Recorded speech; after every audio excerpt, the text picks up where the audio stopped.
नमस्कार दोस्तों। कल से एक श्रृंखला शुरू हुई है। नेट जेआरएफ और सेट का जो सिलेबस है, उस सिलेबस की जो 10 यूनिट्स है, उस 10 यूनिट्स के में है क्या, और उसमें से एक टॉपिक लेके कोई उसका सब टॉपिक मैं आपको करवाऊंगा। आज मैं आपसे यूनिट 2 की चर्चा करूंगा। नेट जेआरएफ का जो यूनिट नंबर 2 है, मैं इसकी चर्चा करूंगा। नेट जेआरएफ और सेट, स्टेट एलिजिबिलिटी टेस्ट, इन तीनों की जो यूनिट 2 है उसकी चर्चा करूंगा, क्योंकि सिलेबस सेम है नेट का और सेट का। ये पॉलिटिकल थॉट लिखा हुआ है, लेकिन ये वेस्टर्न पॉलिटिकल थॉट है, उसमें कन्फ्यूशियस अलग है, तो ये पॉलिटिकल थॉट के नाम से है।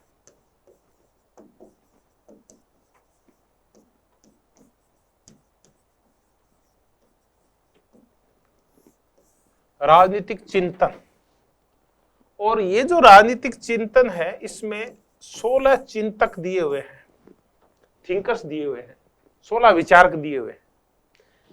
क्वेश्चन इस यूनिट में से अगर 10 यूनिट है, 100 क्वेश्चन आते हैं, तो उम्मीद करते हैं कि 10 से क्वेश्चन इसमें से आते हैं ऑन एन एवरेज अगर माने तो। हालांकि ऐसा कोई वो रूल नहीं है, हार्ड एंड फास्ट इसको फॉलो भी नहीं किया जाता। कई बार किसी यूनिट में से कम आ जाते हैं, किसी में से ज्यादा आ जाते हैं। फिर अपन मान के चलें कि इन 16 थिंकर्स में से 10 थिंकर्स हैं जिनके ऊपर जरूर क्वेश्चंस आते हैं।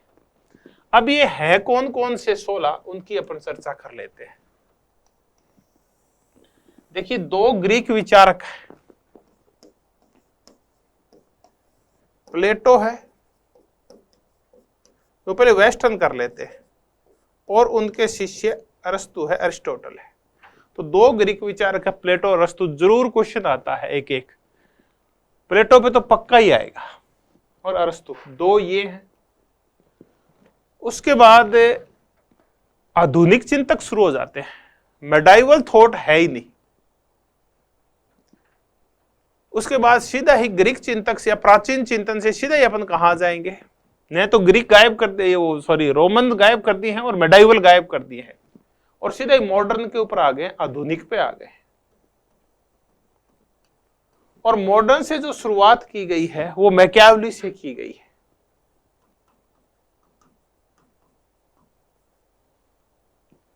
मैकियावेली के बाद जब मॉडर्न में आगे बढ़ते हैं, तो तीनों सामाजिक समझौतावादी विचारक हैं, सोशल कॉन्ट्रैक्ट वाले, सामाजिक समझौतावादी।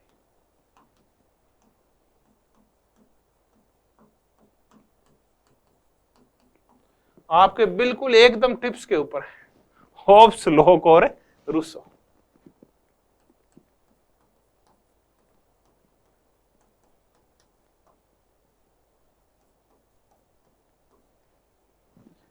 इन सामाजिक समझौतावादियों की अगर चर्चा करें, तो एक न्याय के सामाजिक समझौतावादी और है। ये तो देखिए, समाज निर्माण के लिए सामाजिक समझौता करते हैं, राज्य निर्माण के लिए। वो सामाजिक समझौता किया है समाज में न्याय की स्थापना के लिए। तो न्याय का सामाजिक समझौतावादी है वो, और है अपने न्याय का सामाजिक समझौतावादी, और वो है जॉन रॉल्स। तो जॉन रॉल्स भी है सिलेबस में। अगर इतने विचारकों में आपसे चर्चा करूं, तो प्लेटो के ऊपर जरूर क्वेश्चन आएगा, होब्स पे लगभग आता है, रूसो पे आता है, जॉन रॉल्स पे हर हालत में आएगा। इतने विचारकों में से 2 पे तो पक्का ही आएगा, वो है प्लेटो और John Rawls. Hobbes, Locke, Rousseau, तीनों में से मिला के 2 क्वेश्चन जरूर आएंगे। उसके बाद नारीवादी है, नहीं नारीवादी नहीं ले, उससे पहले उपयोगितावादी ले ले। उपयोगितावादियों में जेरमी बेंथम सिलेबस में नहीं है, बल्कि जेस मिल है, जॉन स्टुअर्ट मिल सिलेबस में।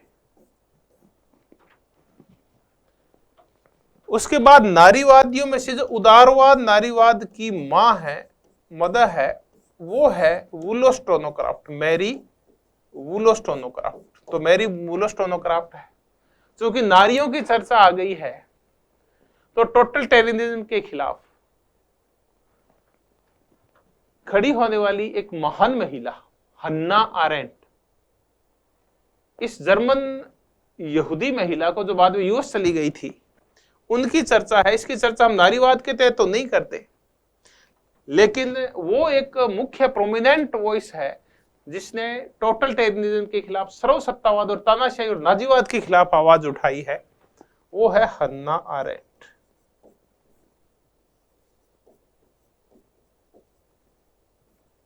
हन्ना आरेंट है।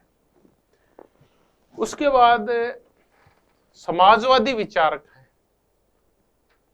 समाजवादी विचारकों को समझने से पहले एक विचारक आदर्शवादी समझना होगा, और वो आदर्शवादी विचारक है विल्फ्रेड हेगल, या जिनको आप हेगल भी बोलते हैं। तो देखिए, हन्ना आरेंट में से उम्मीद बनती है क्वेश्चन की, हेगल पे एक क्वेश्चन जरूर आता है। उसके बाद मैंने कहा 4 विचारक हैं जो समाजवादी हैं। समाजवादियों को अपन 2 भागों में बांट लेते हैं, एक क्लासिकल और एक नियो, दोनों को बांट लेते हैं समाजवादी।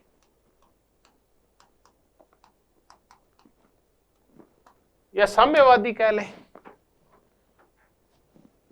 जो क्लासिकल है, शास्त्रीय है, उनमें कार्ल मार्क्स है, एक क्वेश्चन जरूर आएगा, और माओ द जेडांग या माओ से तुंग है। तो कार्ल मार्क्स और माओ है साम्यवादियों के तहत। और नव साम्यवाद के तहत शुरुआत करने वालों में ग्रामसी है और अल्जीरियाई विचारक फ्रांस फैनन है। ऐसे करके, और ये 15 विचारक है। एक विचारक है जो नॉन यूरोपियन है, वो कन्फ्यूशियस है। अगर मैं कहूं कि इनमें महत्वपूर्ण कौन से हैं, तो किन के ऊपर क्वेश्चन आता है, तो मैं आपको फिर बता दूं, इनमें जो महत्वपूर्ण विचारक हैं जिनके ऊपर हर हालात में क्वेश्चन पूछे जाते हैं, उनमें प्लेटो है, मैकियावेली है, होब्स है, रूसो है, उसके बाद मिल है, हेगल है, कार्ल मार्क्स है और ग्रामसी है। इनके ऊपर हर हालात में पूछा जाएगा। मैं ये नहीं कहता वाक्य में नहीं आएगा, वाक्य में भी आता है, लेकिन इनमें से जरूर पूछा जाता है। तो आप इनको अच्छी तरह से कर ले। और एक और ध्यान रखें आप थिंकर्स करते वक्त, कि जब तक आप हेगल को नहीं करेंगे, तब तक आपको कार्ल मार्क्स और ग्रामसी ये दोनों समझ में नहीं आएंगे। तो हेगल, कार्ल मार्क्स और ग्रामसी ये तीनों इंटरकनेक्टेड हैं, और इन तीनों को एक साथ पढ़ेंगे तो अच्छी तरह से समझ में आ जाएगी। इनकी जो शब्दावली है, इनकी अवधारणाएं हैं, वो भी समझ में आ जाएगी, सारे कंसेप्ट्स बिल्कुल क्लियर हो जाएंगे। तो ये थी यूनिट 2। अब मैंने आपसे ये भी कहा था कि जब मैं आपको यूनिट करवाऊंगा, तो साथ में मैं आपको कोई भी एक टॉपिक है उसका सब टॉपिक जरूर करवाऊंगा 10 से 15 मिनट तक, और ये लगातार 10 दिन तक चलता रहेगा। तो मैंने ये कहा था कि प्लेटो के ऊपर क्वेश्चंस जरूर आते हैं, और प्लेटो के आप क्वेश्चंस की अगर नेचर देखेंगे तो 50% चांस ये होते हैं कि प्लेटो की शब्दावली पूछी जाती है, जो विभिन्न टर्म्स यूज की है प्लेटो ने, वो पूछी जाती है सबसे ज्यादा। तो आज मैं प्लेटो का सबसे जो महत्वपूर्ण बिंदु है और महत्वपूर्ण टॉपिक है, उसकी शब्दावलियां, जो उसने विभिन्न बुक्स में विभिन्न अवधारणाओं को समझाते हुए जिनका प्रयोग किया है, या उनके ग्रीक पर्याय हैं, उनकी अपन चर्चा करेंगे। तो आज हम प्लेटो के ऊपर चर्चा करेंगे।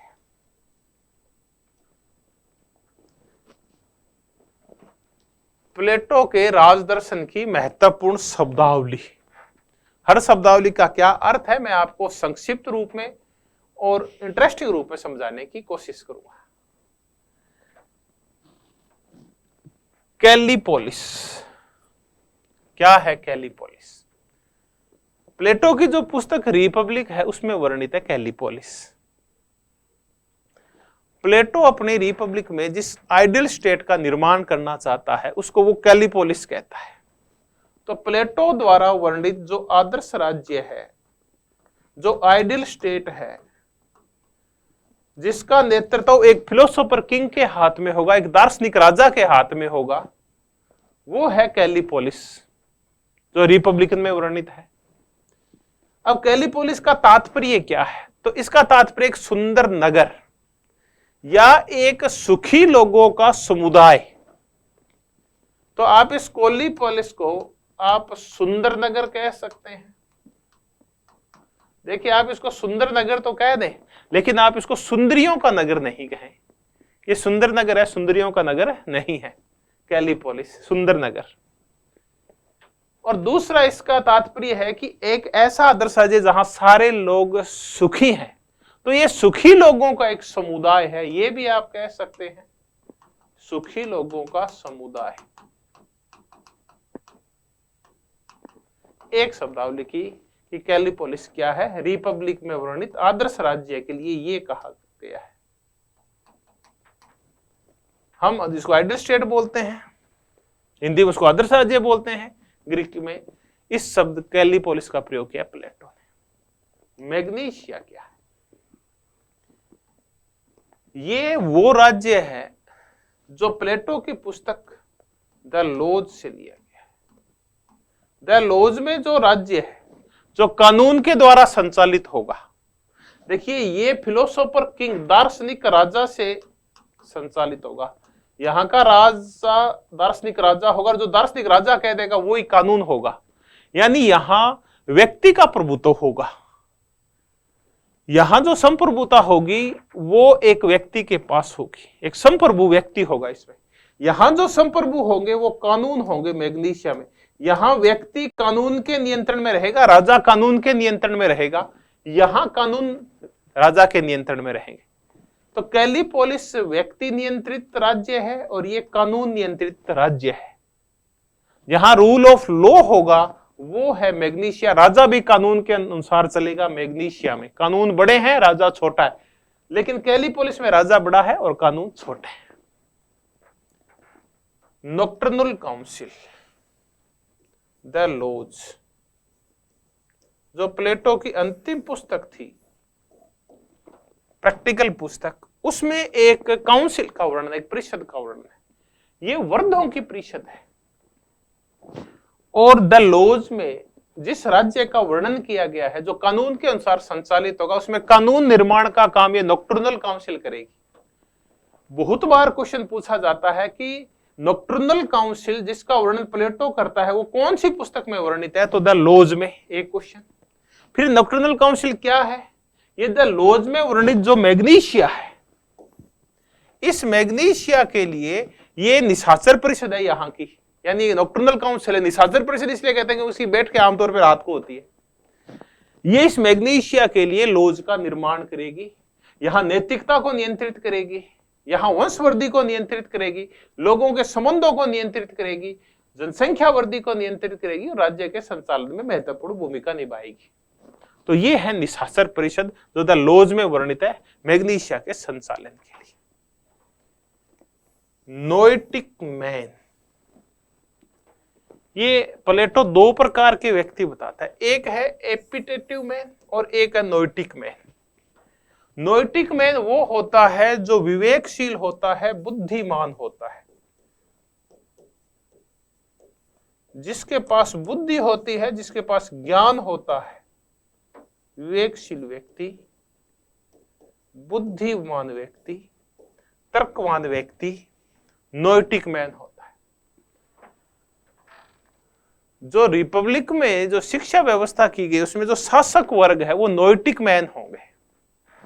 अब आ गया कि एपिटेटिव मैन कौन सा होता है? एपिटेटिव मैन वो होता है जिसका अपने इच्छाओं पे नियंत्रण नहीं होता, जिसका अपने इच्छाओं पे संयम नहीं होता, जो इंद्रियों को संयमित नहीं कर पाता। ऐसे व्यक्ति को एपिटेटिव मैन बोला गया। तो नोएटिक मैन एक और एपिटेटिव मैन, तो ये दो प्रकार के आदमी हैं। ये विवेकशील और बुद्धिमान व्यक्ति है और ये इच्छाओं का गुलाम व्यक्ति है।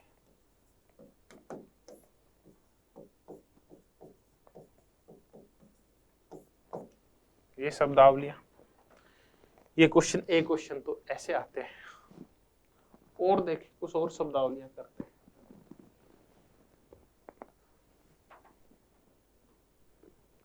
डिकायोजनी। डिकायोजनी क्या है? देखिए, प्लेटो की पुस्तक रिपब्लिक, और इस पुस्तक का जो उपशीर्षक है वो न्याय है, कंसर्निंग जस्टिस या डिकायोजनी है, जिसको जस्टिस कहा जाता है इंग्लिश में, जिसको हिंदी में न्याय कहा जाता है।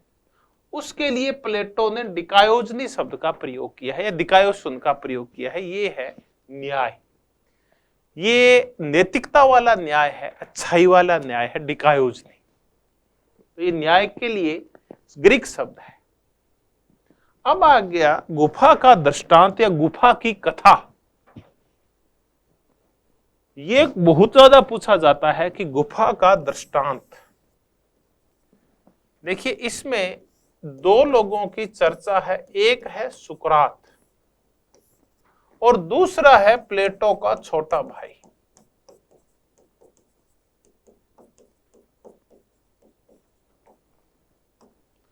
इन दोनों के मध्य एक संवाद है और सुकरात प्लेटो के छोटे भाई को, ग्लूकोन को, यह समझाने की कोशिश कर रहा है कि ज्ञान होता क्या है। वर्तमान के जो नगर हैं वो ऐसे सुअरों के नगर क्यों हैं, ज्ञान की कमी की वजह से क्या होता है, इन सबको समझाया गया है गुफा का दृष्टांत के अंदर, यानी गुफा की कथा के माध्यम से। सुकरात ये कहता है, देखिए सुकरात तो बोल के गया, लिखा गया किसके द्वारा? प्लेटो के द्वारा। तो प्लेटो का छोटा भाई है, वो सुकरात से ये पूछता है कि आप मुझे आत्मज्ञान के बारे में बताएं, और हम लोग ऐसे क्यों हैं, हम क्यों नहीं ज्ञान प्राप्त करना चाहते, हम सब ज्ञानी क्यों नहीं हो पाते, हम अंदर आंतरिक चक्षु क्यों नहीं खोल पाते, हम आंतरिक ज्ञान क्यों नहीं प्राप्त कर पाते, हम बुद्ध की तरह, महावीर की तरह या फिर गुरु नानक की तरह क्यों नहीं हो पाते, हम क्यों नहीं हो पाते ईसा मसीह की तरह, हम क्यों नहीं हो पाते व्यापक बुद्धि वाले मोहम्मद साहब की तरह, खुली बुद्धि वाले। तब प्लेटो सुकरात के मुंह से कथा सुनवाता है, गुफा का दृष्टांत, कि गुफा में बंद व्यक्ति हैं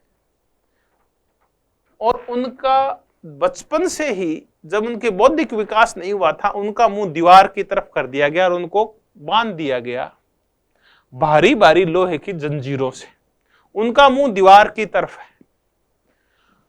गुफा के मुंह के आगे, गुफा में से प्रकाश आता है बाहर से, तो गुफा के मुंह के आगे से कोई भी निकलता है, गुफा के दरवाजे के आगे से कोई भी निकलता है तो उसकी परछाई दीवार पे पड़ती है।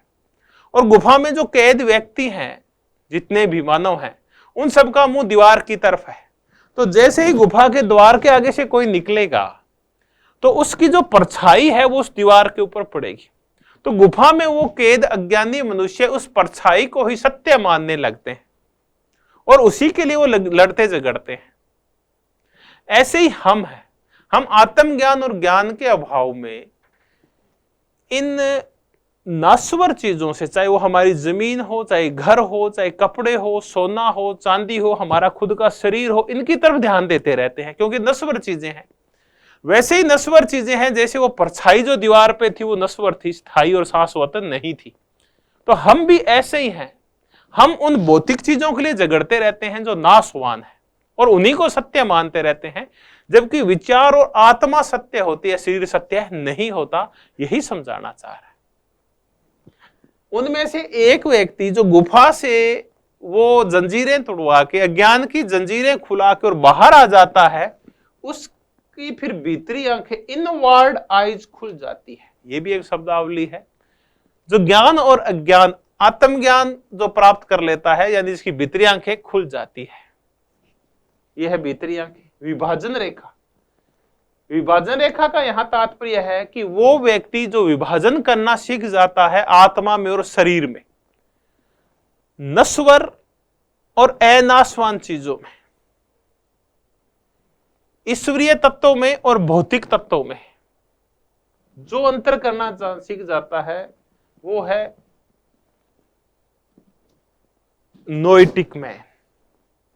और फिर आ गया प्रतिछाया, कि हम जो कुछ देख रहे हैं ये शैडोज हैं, प्रतिछाया है। ये यथार्थ नहीं है। ये जो शरीर दिखाई दे रहा है यथार्थ नहीं है, ये नाशवान है। ये कुछ समय तक यथार्थ लगता है। यथार्थ वो होता है जो सार्वभौमिक हो, शाश्वत हो, जो अनश्वर हो, अनाशवान हो, सर्वकालिक हो, सर्वदेशीय हो, सर्वव्यापक हो। और वो ईश्वर हो सकता है, वो आत्मा हो सकती है, वो आत्म विचार हो सकते हैं, वो आइडिया हो सकता है। प्रतिछाया, प्रतिछाया यानी जो यथार्थ है वो आत्मा है, बाकी सब छाया है। जबकि हम इसको प्रतिछाया को यथार्थ माने बैठे हैं, यथार्थ है नहीं, वास्तव में है नहीं ये। तो गुफा से हमने समझा विभाजन रेखा, भीतरी आंखें, इनवर्ड आईज और प्रतिछाया या छाया, सीधी शब्दावली आती है। अब हम चर्चा करते हैं डॉक्ट्रिन ऑफ फॉर्म। देखिए ये सारा जो गुफा का दृष्टांत है इसका संबंध प्रत्यय के सिद्धांत से, डॉक्ट्रिन ऑफ फॉर्म से है, आत्मा का सिद्धांत है या आकार का सिद्धांत कह लीजिए। फॉर्म होता है आकार, यानी आत्मा का सिद्धांत कह लीजिए। भारतीय दर्शन में इसको हम डॉक्ट्रिन ऑफ सोल बोल देंगे, आत्मा का सिद्धांत। अब है कि ये डॉक्ट्रिन ऑफ फॉर्म है, जो प्रत्यय है, ये सर्वोच्च प्रत्यय कौन है? तो फॉर्म ऑफ द गुड, इसी से संबंधित है कि सबसे बड़ा आकार है जिसको हम शुभ आकार कहते हैं, शुभ विचार कहते हैं, जो ईश्वर का विचार है वो सबसे ज्यादा शुभ है। तो ये इसी से संबंधित है, form of the good, doctrine of the form, यानी आकार का नियम या प्रत्यय का सिद्धांत कह लीजिए आप। डॉक्ट्रिन ऑफ आइडिया भी बोलते हैं इसको, प्रत्यय का सिद्धांत भी बोलते हैं इसको, डॉक्ट्रिन ऑफ फॉर्म भी बोलते हैं, आत्मा का सिद्धांत भी बोलते हैं। फॉर्म ऑफ द गुड, सर्वोच्च फॉर्म है वो ईश्वर है। और फॉर्म ऑफ द जस्टिस, इसी से निकला हुआ है कि जो जस्टिस है, जो न्याय जिसके हृदय में होता है, वो व्यक्ति फिर सर्वोच्च अवस्था में होता है। तो इसी से निकला है फॉर्म ऑफ द जस्टिस। तो डिकायोजनी न्याय है। गुफा के माध्यम से हम आत्मा और आत्मज्ञान को समझते हैं। इन नाशवान चीजों को हम छाया मानने लगते हैं। अगर हमें ज्ञान हो जाए, इनवर्ड आइज खुल जाए, हम विभाजन करना सीख जाए नश्वर और अनश्वर चीजों में, सत्य और असत्य में, ज्ञान और अज्ञान में, इसके लिए हमें डॉक्ट्रिन ऑफ फॉर्म का ज्ञान अत्यंत आवश्यक है। आकार का सिद्धांत है उसका ज्ञान अत्यंत आवश्यक है। फॉर्म ऑफ द गुड है, फॉर्म ऑफ द जस्टिस है, यही है फॉर्म ऑफ द गुड या फॉर्म ऑफ जस्टिस, यानी सबसे सर्वोच्च जो हमारा सद्गुण है वो जस्टिस है, फॉर्म ऑफ द जस्टिस, ये सबसे गुड है। फिर है त्रिभुज का विचार, फॉर्म ऑफ ट्रायंगल्स। ये ट्रायंगल्स की फॉर्म क्या है? तो देखिए, अगर हम प्लेटो के शब्दों में बातें करें तो प्लेटो ये कहता है कि एक आत्मा में 3 प्रकार के गुण पाए जाते हैं। भारतीय दर्शन में इसके लिए ये कहा जाता है कि तमोगुण, रजोगुण और सतोगुण। तमोगुण होता है आलसियों में, तमोगुण होता है जिनकी इच्छाओं पे नियंत्रण नहीं होता उनमें। रजोगुण वाले व्यक्ति हिंसक होते हैं, लाल रंग को पसंद करते हैं, वो साहसी और वीर होते हैं। सतोगुण वाले होते हैं जिनमें बुद्धि बल प्रधान होता है। तो जिनकी इंद्रियां अनियंत्रित हो उनमें तमोबल हो, जिनमें वीरता भरी हो वो रजोगुण है, और जिनमें बौद्धिकता भरी हो, विवेकशीलता भरी हो, जिनमें प्रत्यय भरा हो, ज्ञान भरा हो, वो सतोगुण से है। ऐसे ही 3 प्रकार के सद्गुण बताता है प्लेटो। वो 3 प्रकार के सद्गुण कौन से हैं? एक सद्गुण है वो है रीजन, विवेकशीलता। एक सद्गुण है वो है एपिटाइट, इंद्रिय नियंत्रण। और एक सद्गुण है वो है क्रेज यानी साहस, बुद्धि और संयम। बुद्धि, साहस और संयम, जब ये तीनों मिलते हैं तो एक त्रिभुज कंप्लीट होता है। और इस त्रिभुज को हम एक बार नाम दे देते हैं न्याय का। इन तीनों को मिलाने का जो काम करता है, 180 डिग्री होती है त्रिभुज पूरा होता है 180। ये तीनों मिलते ही और न्याय का निर्माण होता है। और इन तीनों के मिलते ही फिर 3 वर्ग बनते हैं। बुद्धिमान लोगों से शासक वर्ग बनता है, साहसी लोगों से सैन्य वर्ग बनता है, और जिन लोगों में संयम है उससे उत्पादक वर्ग बनता है। और फिर एक कैलिपोलिस का निर्माण होता है, एक आदर्श राज्य का निर्माण होता है, एक समाज का निर्माण होता है जिसको 3 वर्गों से मिलकर बना है। तो ये था फॉर्म ऑफ ट्राइंगल, त्रिभुज का विचार। तो डिकायोजनी, गुफा का दृष्टांत, विभाजन रेखा, भीतरी आंखें, प्रतिछाया, form of the good, doctrine of form, form of the justice और फॉर्म ऑफ द ट्राइंगल्स, ये सारी शब्दावलियां प्लेटो की देन है, या प्लेटो का जो राजदर्शन है उससे ली गई है। अगर आप दोबारा रिपीट करना चाहें, Kallipolis, Magnesia, nocturnal council, noetic man, appetitive man, dikaiosyne यानी न्याय, गुफा का दृष्टांत, भीतरी आंखें, प्रतिछाया, विभाजन रेखा, doctrine of form, form of the good, form of the justice और form of the triangle. Triangle 3, मतलब तीनों मिलके बन गए। जो ये थी प्लेटो की महत्वपूर्ण शब्दावलियां। जब हम प्लेटो के राजदर्शन की व्यापक चर्चा करेंगे तब अपन चर्चा करेंगे कि ये सुअरों की नगरी क्या है, पिग सिटी किसको बोलता है, प्लेटो। प्लेटो के उदात्त झूठ का तात्पर्य क्या है, क्यों बुलवाता है प्लेटो उदात्त झूठ, नोबल लाई, रॉयल लाई क्यों बुलवाता है। देखिए इतना बड़ा दार्शनिक है और नोबल लाई की चर्चा कर रहा है, उदात्त झूठ की चर्चा कर रहा है। क्या भारतीय दर्शन में भी ऐसे कहीं उदात्त झूठ बोले गए हैं क्या, ताकि समाज के कुछ वर्गों के मस्तिष्क पे नियंत्रण रखा जा सके, वो क्रांति नहीं कर दे। भारत में भी ब्रह्मा जी का नाम लेके ऐसे कुछ मिथक फैलाए गए हैं। तो उदात्त झूठ, नोबल लाई बहुत ज्यादा पूछे जाने वाला क्वेश्चन, क्या है उदात्त झूठ प्लेटो का। 3 वर्गों और 3 आत्माओं का सिद्धांत, theory of 3 classes and 3 souls, 3 वर्ग व 3 आत्माएं। कौन से हैं 3 वर्ग और कैसे होती है इनकी आत्माएं, और कैसे इन आत्माओं से 3 वर्गों का निर्माण होता है, कैसे कार्ल पॉपर इनकी आलोचना करता है, कि सेबाइन भी इसको भारतीय जाति व्यवस्था के तुल्य मानता है 3 वर्गों और 3 आत्माओं को, और कैसे अम्बेडकर जी भी इसकी आलोचना करते हैं। हम इसकी व्यापक चर्चा करेंगे। और कैसे कार्ल पॉपर ये बोला कि जो प्लेटो है ये खुले समाज का दुश्मन है, एनिमी ऑफ ओपन सोसाइटी। तो खुले समाज के दुश्मन प्लेटो के बारे में जो कि कार्ल पॉपर कह के गया है, अगर कुछ हमें और जानकारियां लेनी हो तो हम इन फ्यूचर कभी भी जब मैं और क्लास लूंगा तो और बता दूंगा। तो आज हमने जो चर्चा की वो प्लेटो के राजदर्शन की महत्वपूर्ण शब्दावलियों के ऊपर की।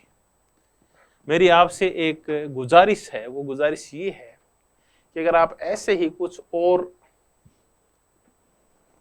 ज्ञान की प्राप्ति करना चाहते हैं या कुछ और तथ्यात्मक या उदाहरणात्मक कोई नॉलेज लेना चाहते हैं, कंसेप्चुअल नॉलेज, तो आप कलाम एकेडमी का एक नया यूट्यूब चैनल है, कलाम एकेडमी नेट जीआरएफ, उसको आप जरूर ज्वाइन करें, उसको जरूर आप सब्सक्राइब करें और अपने दोस्तों से भी कहें। जब आप कलाम एकेडमी का नेट जीआरएफ का Kalam academy NET JRF YouTube channel join कर लेंगे तो इसके ऊपर आपको college lecturer, assistant professor, school lecturer, PGT, TGT, competitive exam जिन्हें जो पॉलिटिकल साइंसेस से रिलेटेड हैं और सेट नेट और जीआरएफ से रिलेटेड लगातार अपडेशन मिलता रहेगा, ताज़ा जानकारियां मिलती रहेगी, और साथ में ही ऐसी बहुत सारी मज़ेदार बिंदुओं पे भी मैं आपसे चर्चा करता रहूँगा। साथ में इस पर फर्स्ट पेपर की भी चर्चा होगी, सेट नेट जीआरएफ की, इस पर चर्चा होगी, राजस्थान का जो असिस्टेंट प्रोफेसर है उसके 3rd पेपर की राजस्थान जीके वाली चर्चाएं भी इस पे चलेगी। ऐसी बहुत सारी चर्चाएं इसके ऊपर चलने वाली है, तो आप जरूर चूकिए मत, आप सब्सक्राइब कीजिए कलाम एकेडमी के नेट जीआरएफ वाले चैनल को। थैंक यू वेरी मच, धन्यवाद, बहुत बहुत धन्यवाद।